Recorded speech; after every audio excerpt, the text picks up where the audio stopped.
let's go. Hey guys, Derek here. Welcome back to my channel. In today's video, I'm gonna show you guys my portfolio that got me into Disney. I'm gonna do a quick review of it, and I'm gonna give you guys tips to help y'all build up your portfolios, whether it's for college or work. So let's get straight to it. My portfolio is on Behance. I'm going to link this in the description as well. I was also not cool enough to make my own website. I still haven't. I don't own my own website, but most of my portfolio is on Instagram right now. Okay, so I created this folder called visual development, and visual development is actually where you take a concept and you develop it visually. Okay, but what I did here, this is a mistake that I did. Now that I'm looking at it, it's been 3 years since I made this and gone to Disney. Was that none of these actually, all of these are concepts, but none of them are developed more than this single image. So it's basically an illustration at this point. Like this boy with this glass jar catching these kind of trail flies or whatever they are. I would like to see more of this. Okay, what is he doing with them? Why is he catching them? What are these flies? What are their abilities apart from giving light? Do they have any other abilities? What is he going to do with them? Like, who is this boy? What's he doing basically? Okay. When I scroll down, I don't see more of that. So that's the thing. If I had this concept and if I developed it further, showed rough ideas, rough sketches that showed my thoughts process and my ideas into it, that would make a lot more sense to call this visual development.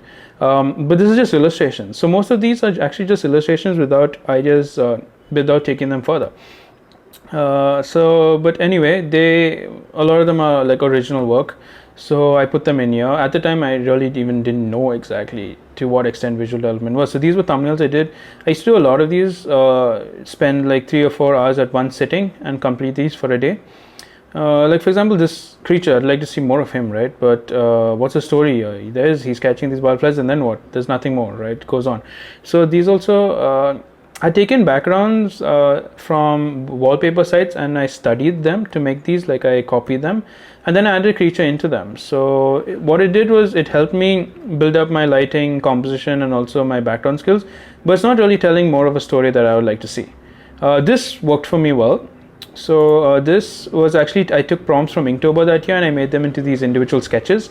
And here you can actually see my raw ideas, what comes to mind first when I'm given a prompt, and the ideas that I put out. And also to some extent you can see my skills in terms of a little bit of composition and bit values and so on, right? Like this side could actually be like a cool final illustration. So that's what I was working with. These others are mostly just random studies with a character added in. Like these, if I was applying to be an illustrator, sure, great, these work perfectly. So this is what I would look for even if I wanted to hire somebody as an illustrator. Okay, hey, this person can illustrate. But when I apply that into the fields of animation and pre-production for films, I'd want to see more of that. Like, how do I come to these ideas? Why did I come to these ideas? And what is the story behind this? So just keep that in mind if you're building a concept art / visual development portfolio. This is okay for illustration. It's just that I gave the label wrong. This is also a lot of fan art that I've put here. Like here's Ash and Pikachu. Before was a Lugia. This dude, he's kind of just standing and watching his house burn. So I'm not even sure about this one. Okay, here's an example of bad composition. This is actually pointed out to me by my friend Sailesh. When you're painting an image that's going to be completely still, right, an illustration, make sure that the composition is clear. As you can see, this wing goes exactly along with this river. So now the river merges into the wing merges into the river. I'm losing the shape of both the river and the eagle. Better would be to make the eagle a little smaller, space him out, even twist him a little more so that he does not cut this river exactly along that line, or change up the composition a bit, just to fix that. So it's good to show that you can read an image and compose it better to show better readability. If this was a moving image and is flying across, fine, but it's a still illustration. That's why I'll say storyboarding, thumbnails work a lot, okay, with it. Anyway, you guys can look at all my work here. I'm not going to spend too much time on that. Sketchbooks was really important for me, because these showed my raw, pure ideas straight out, and these were ideas that I was putting out and not actually spending a lot of time to develop, so I could put more of these out, and then I could always come back to them even years later and be like, hey, that's a cool idea, I can make that into a new concept, okay, or into an animated show or something. So that's the thing, your sketchbooks, even though if they're not as detailed as these, right, these are actually, I like making detailed stuff, so these are why they look like this. So but the thing is, like here's a train coming from the moon. Here's a realm where birds and sea creatures live in the same world. Here's some flying ships. So just random things, okay? I could always come back to them later. Just put them out and put them out there in your portfolio, because this is what actually people like to see. They like to see your creativity. They like to see you. And these also really rough sketches. Like I just sketch these out in pencil, and like for example, here is just a random idea. Well, oops, and there's this kid who messed up some experiment he was doing. So I'll just write down these ideas, like casual stroll through the park, and here's like a Grim Reaper child carrying yeah, you can see what that is. So yeah, that's just put your ideas out. Sketchbooks are important. They show pure ideas, rough ideas that you like don't have too much pressure creating. When you're making a sketchbook, you're not worried about making it look that good, right? So next thing is, why did I put up practice work? This is one thing I would eliminate from my portfolio right now, is because I have no need for this. This, at the time when I made it in college, it's good, okay? You would do this for an internship or just showing the skills that you have. This was to show that, okay, I could paint realistic stuff, I could paint stylized stuff like this Jungle Book sketches, and I could paint Pixar kind of stuff, like, even though this is really bad now, like this shape is so sketchy. Like I would actually use a lasso tool now and do it proper. So this was just all studies that I'd done, practice work, just to show that I had skills to do a different range of styles, okay, to that extent. Illustration work, I would also eliminate this. This is all the work that I've done for clients. These are none of my own proper illustrations, except these few. These are done for Inktober. But yeah, these are all client work. So you can see it if you want. Animation, I had almost no animation in college. I mainly animated after college. So the thing is, hold on. These don't have much story to them. Even the character design is pretty meh. So I would definitely update this totally now, because I've done a lot more stuff. I did a few years of 3D, about 2 years, but I'm not even pursuing that now, because I didn't take this further into actually using these 3D as into my workflow. These were just random renders I did because at the time I wanted to go into 3D, but now I'm more into the pre-production side. So yeah, this was so bad. Like I can show you guys how bad my 3D was. Like look at this wrist, it's bending backwards because I made the model so badly I could not bend the wrist like this, so I had to like break his wrist. And yeah, and I put it as a final image. Like the shield is so bad it looks like tin. It's so thin.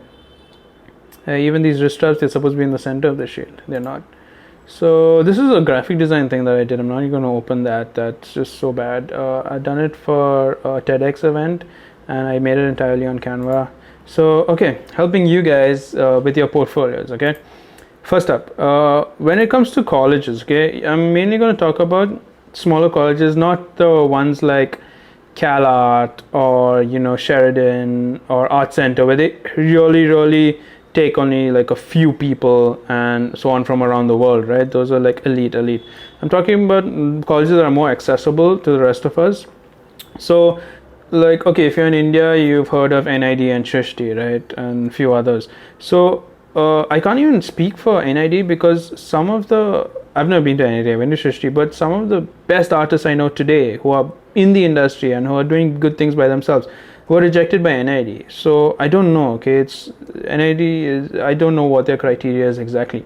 But in a general view, colleges, they look for your creativity, okay, and your interest. They don't care about your skills at this point, okay. Those are the elite colleges that have a name and brand value to keep.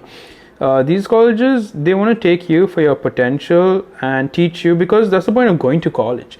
You're not supposed to know everything, otherwise why go to college, right? So in order to build up your skills and practice real world stuff, that's what you go to college for. Before going to college, you don't have to have any real world projects and so on. Show that you're interested in, show a lot of work, okay? Because if people see that you've just done one work a month or something like that, they will kind of like, can this person do assignments, can this person work in group projects, all of that. There are issues with that, right? So show that you have potential to do a lot of work, show that you are interested, show all your sketches, your rough stuff, even if stuff that you think that's not finished or final or really that you spent hours on to polish, right? Sometimes even your rough sketches hold more value than that because of the story that they hold. So keep that in mind. Next thing is, when it comes for big studios, okay, this is important. Study the studio, study what work they do, apply with relevant work only. Now when it comes to, say, if you're applying to Disney kids animation or something like that, or on the side where they make all the princess movies and so on, right, don't put mech robots and car designs into that. Okay, just don't fill up your portfolio. Show that you have character designs that are likable, that look sort of like Disney characters, that can be used. So show that. Like if you're going for games, say Dark Souls, Skyrim, don't make Disney stuff. Don't apply with Disney stuff to that. That's the thing. So look at the studio, look at what they're doing, and make your work accordingly. If you're going to a gaming studio that works a lot with mech and all, don't make fantasy dark world elements and so on, like castles and all that. No. So that's what, apply with relevant work only. So your portfolio should have those few works that they're just looking for people that they can immediately use. Imagine going to Marvel that's looking for a character designer or a keyframe artist and so on for their Marvel Cinematic Universe, right? And all you have are cartoon sketches. That's not going to cut it. So next thing is, don't oversell. Like what I did in my portfolio, I showed graphic design, illustration, work that I did for clients and all. Remove that all from your portfolio. Just show what you have that can be of aid to them. Okay, so keep that in mind, and also show your creativity to that extent. Okay, and also when it comes to big studios, remove fan art unless you've made that something beyond just fan art. Okay, an example is, off the top of my head, say take the IP of Harry Potter, right? The concept. Take that and say, what if Harry Potter was in India? Then change the world up entirely using the core Harry Potter principles and concepts. Make it entirely in India. That's a new thing by itself, even though you take it from Harry Potter. That shows how creative you are. That shows that you have the potential to be used. You could that extent. That you were able to do this. You were able to apply your Indian influences to this concept and so on. It's really cool. Next thing is, for small studios, okay, which we have a lot of, especially in India. The thing is, at these studios, oversell, show a large variety of work, show everything that you can do, because they take people that are multifaceted, and because they can't afford to keep a large studio and a lot of people, so they take a few number of people who are very skilled and who can do a lot of different works, like whether it's pre-production, production, and post-production, everything. So if you want to get into those studios and rise up there, show oversell, show variety, show lots of work, show everything that you can do. Sketchbooks, graphic design, everything, because they're going to need that more as opposed to a more streamlined big studio. So yeah, those are my tips. Colleges, don't worry too much about it. I know a lot of y'all who watch my videos and follow me on Instagram are also applying into colleges as such. Sometimes it's just strange. I don't know. Sometimes they just don't take people for no real reason. So, but just show that you have potential, show that you have a lot of interest, okay? And you guys got this. So anyway, I hope you guys like this video. I wanted to keep this under 10 minutes, but this is going way longer. But anyway, thanks. I'll catch you all on the next one. See you guys. Bye.